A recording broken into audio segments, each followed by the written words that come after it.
Good Thursday morning, everyone, and welcome into today's daily Bible reading for August the 17th. Today we are reading together in 2 Samuel chapter 14, which is going to continue on the saga that involves where I guess Absalom really becomes one of the most central figures in this portion of 2 Samuel. A lot of this goes back to the incident between David and Bathsheba, where David does not control himself. He does not make decisions with God in mind. He instead allows the flesh to dictate what he does, and that ends up leading to very severe consequences. One of those being that the sword would never depart from his house. Directly following that, we see a horrible situation involving one of his sons and one of his daughters. One of his sons lusts after his half-sister, ends up raping her. And this gives opportunity for Absalom, her full brother, there we go, to take out revenge against his half brother. And that causes then for Absalom to have to take off to the land of Geshur, where his maternal grandfather's family lives, so that he can find refuge there. That's what we're going to pick up here in chapter 14.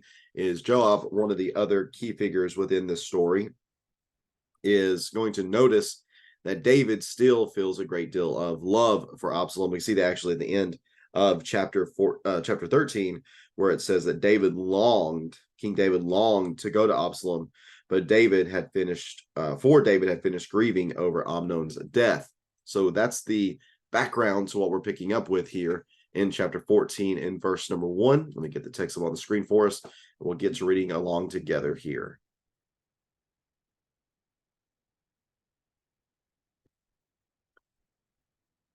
2 Samuel chapter 14 in verse number 1, Joab, son of Zeruiah, realized that the king's mind was on Absalom. So Joab sent someone to Tekoa to bring a wise woman from there. He told her, "Pretend to be in mourning, dress in mourning clothes, and don't put on any oil. Act like a woman who has been mourning for the dead for a long time. Go to the king and speak these words to him." Then Joab told her exactly what to say. When the woman from Tekoa came to the king, she fell face down to the ground and paid homage and said, "Help me, your majesty." "What's the matter?" the king asked her. "Sadly, I am a widow. My husband died," she said. "Your servant had 2 sons, and they were fighting in the field with no one to separate them, and one struck the other and killed him. Now the whole clan has risen up against your servant and said, 'Hand over the one who killed his brother, so that we may put him to death for the life of the brother he murdered. We will eliminate the heir.' They would extinguish my one remaining ember by not preserving my husband's name or posterity on the earth." The king told the woman, "Go home, and I will issue a command on your behalf." Then the woman of Tekoa said to the king, "My lord, the king, may any blame be on me and my father's family, and may the king and his throne be innocent." Whoever speaks to you," the king said, "bring him to me. He will not trouble you again." She replied, "Please, may the king invoke Yahweh your God, so that the avenger of blood will not increase the loss, and they will not eliminate my son.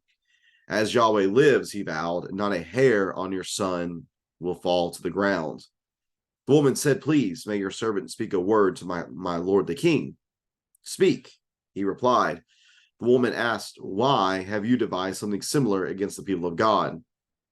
When the king spoke as he did about this matter, he pronounced his own guilt. "The king has not brought back his own banished one. We will certainly die and be like the water poured out on the ground, which can't be recovered. But God would not take away a life. He would devise plans so that the one banished from him does not remain banished. Now, therefore, I've come to present this matter to my lord the king, because the people have made me afraid. Your servant thought, I must speak to the king. Perhaps the king will grant his servant's request. The king will surely listen in order to keep his servant from the grasp of this man who would eliminate both me and my son from God's inheritance. Your servant thought, may the word of my lord the king bring relief, for my lord the king is able to discern the good and the bad like the angel of God. May Yahweh your God be with you." Verse 18, then the king answered the woman, I'm going to ask you something. Don't conceal it from me. Let my lord, the king, speak. The woman replied. The king asked, did Joab put you up to all this? The woman answered, as you live, my lord the king, no one can turn to the right or left from all my lord the king says. Yes, your servant Joab is the one who gave orders to me. He told your servant exactly what to say. Joab, your servant, has done this to address the issue indirectly. But my Lord has wisdom like the wisdom of the angel of God, knowing everything on earth. Then the king said to Joab, I hereby grant this request. Go, bring back the young man Absalom. Joab fell with his face to the ground in homage and blessed the king. Today, Joab said, your servant knows I have found favor with you, my lord the king, because the king has granted the request of your servant. So Joab got up, went to Geshur, and brought Absalom to Jerusalem. However, the king added, he may return to his house, but he may not see my face. So Absalom returned to his house, but he did not see the king. No man in all Israel, was as handsome and highly praised as Absalom. From the sole of his foot to the top of his head, he did not have a single flaw. When he shaved his head, he shaved it at the end of every year because his hair got so heavy for him that he had to shave it off. He would weigh the hair from his head, and it would be 5 pounds according to the royal standard. 3 sons were born to Absalom, a daughter named Tamar, who was a beautiful woman. Absalom resided in Jerusalem 2 years, but he never saw the king. Then Absalom sent for Joab in order to send him to the king, but Joab was unwilling to come to him. So he sent again, second time, but he still would not come. Then Absalom said to his servant, see, Joab has a field right next to mine. He has barley there. Go set fire to it. So Absalom's servants set the field on fire. Then Joab came to Absalom's house and demanded, why did your servant set my field on fire? Look, Absalom explained to Joab, I sent for you and said, come here. I want to send you to the king to ask, why have I come back from Geshur? I'd be better off if I was still there. So now let me see the king. If I'm guilty, let him kill me. Joab went to the king and told him. So David summoned Absalom, who came to the king and paid homage with his face to the ground before him. Then the king kissed Absalom. And that is 2 Samuel chapter 14. Again, one of the major players within just the whole story of David once he comes into power is this man, Joab. He is a very shrewd man. We've seen that already. He is a man who is not afraid to act. He is also a man who seems to be very loyal to David. So much so that he sees that David is constantly thinking about Absalom. Now, within this whole chapter 14, we never see David's name. Did you notice that? Did you notice we never see David's name in chapter 14? We last see it at the end of chapter 13, where it says that David finished grieving over Amnon's death, but now we just see him referred to as the king. And I think that's what the author really wants us to focus on. He really wants us to focus on David's kingly position, that he has a responsibility as the king to take care of certain things. One of those certain things being justice within his kingdom. What Joab does is he brings this woman from Tekoa, and she lays forth this story. There's so many echoes in this chapter to me from previous stories within the biblical text. One of those is the fact that within the story, she recognizes that there is justice that needs to be carried out, but she would much rather have reconciliation and the ability for this lineage to continue on moving forward. David originally says, I'll think about it, get back to you, but she really presses him on it. And finally, he says, fine, this son who is guilty and is in need of justice being served, he'll be delivered. There's not going to be anybody that's going to harm him. And in doing this, she says something very Nathan-like, going back to chapter 12, where Nathan says, you are the man, David. She says here within this text, why have you devised something similar against the people? When the king spoke, when the king spoke as he did about this matter, he has pronounced his own guilt. She's saying, David, you're guilty of the same thing right now. You are so dead set on justice banishing Absalom, basically, that you are not going to allow for reconciliation. And that's going to harm the rest of the nation. That seems to be something Joab is concerned with as well. Absalom seems to be the heir apparent to the throne because Amnon is dead. Let's see, that second son, Kiliab, haven't heard anything about him. He might be dead, or he might be incapacitated in some way to where he can't assume the throne.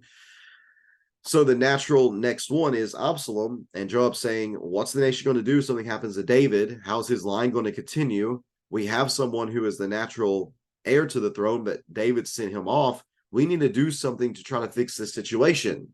As someone said, what it seems Joab wants David to do is to suspend justice for the sake of reconciliation, so that the kingdom can be strengthened and that the kingdom won't suffer for the lack of a relationship that David has with the heir to the throne, as he does right now.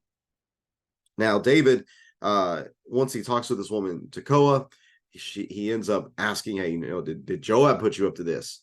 And she's like, yeah, he did.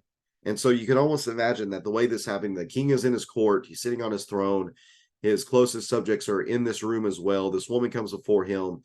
She's telling this made up story to David. Joab sitting there going through basically the same story in his mind because it's his story. And he's finally like, yes, she did it. And then David, he's no dummy. So he wonders, hey, did Joab put you up to this? She's like, yeah. So he just kind of looks over at Joab. He's like, okay, if that's what you want to do, then you go ahead and do that. Go get Absalom and you could bring him back. Joab is very pleased with this. He thinks this is the right move. And yet, this is what we want to notice in verse 24, that even though David is allowing Joab to go and bring Absalom back, he does not offer full-hearted reconciliation. No, instead what he says is that Absalom may return to his house, but he may not see my face. So even whenever he returns, David isn't bringing him back and holding him accountable for what's taken place. Remember, that's one of the issues that we've seen with some of the fathers in the Bible story so far. They're not willing to hold their children accountable. In fact, I think that's part of the issue here, going back to chapter 13, is David did not hold Amnon accountable, and he did not hold Absalom accountable. And because of this, we have just this wild, wild west of people doing all sorts of crazy things at this point. Whenever you don't hold people accountable, no one's going to worry about what they do. So that's what we're left with at the end of verse 24. Now, verses 25 through 25 and 26 tell us about Absalom, that he seems to be somebody that'll be very easy to gain a following. He's a very good-looking man, has great hair. Obviously, I can relate to that. I'm just kidding. 5 pounds of hair, I cannot imagine that amount of hair on someone's head, but that's what would happen every year. He'd shave his head, he'd have 5 pounds of hair from that shave. But just, again, someone who seems very charismatic. He's someone who's very shrewd himself.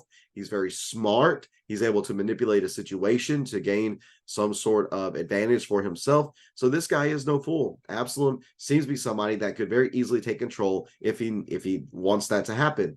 He wants to be able to talk to David. He wants to be able to come face to face with David. For what reason at this point, we're not sure. But he tries to get a hold of Joab. He knows that the best way to get before David is to connect with Joab. Well, Joab doesn't want to meet with him. He calls with Joab once. He ignores him. Calls with Joab a second time. He ignores him too. So Absalom, he does not care what happens in a situation so far as his desires are accomplished. So he's like, he won't listen to me? I'll get his attention. I'm going to get his attention by setting his field on fire. Now, have you caught a couple of echoes from another story? Have you caught the Samson echoes with Absalom? That he has long hair, that he sets a field on fire. All these very similar to what we see within Samson's story. So we're reading this through the narrative. We're probably thinking, man, this isn't setting up very well for this guy. He might have a pretty disastrous ending. And of course, that is what we're going to end up seeing. He ends up, we're going to see in the next chapter, he gets involved with women, again, very fleshly minded. So it's just not good. Many of the Samson stories are echoed here within the Absalom saga as well. But eventually, Joab communicates with Absalom. He says, "Put me before the king. I try to get your attention. You wouldn't listen. So now I have to go to extreme measures." And Joab says, "Fine, I will get you before him." And Absalom's prepared. He says at the end of verse 32, if I'm guilty, then let him kill me. At least there's going to be some sort of real resolution. Because right now, Absalom is just kind of feeling like he's left in limbo. There's nothing really going anywhere. He's like in what you might term like purgatory. He's just kind of stuck. So Joab ends up putting him before David. David summons Absalom.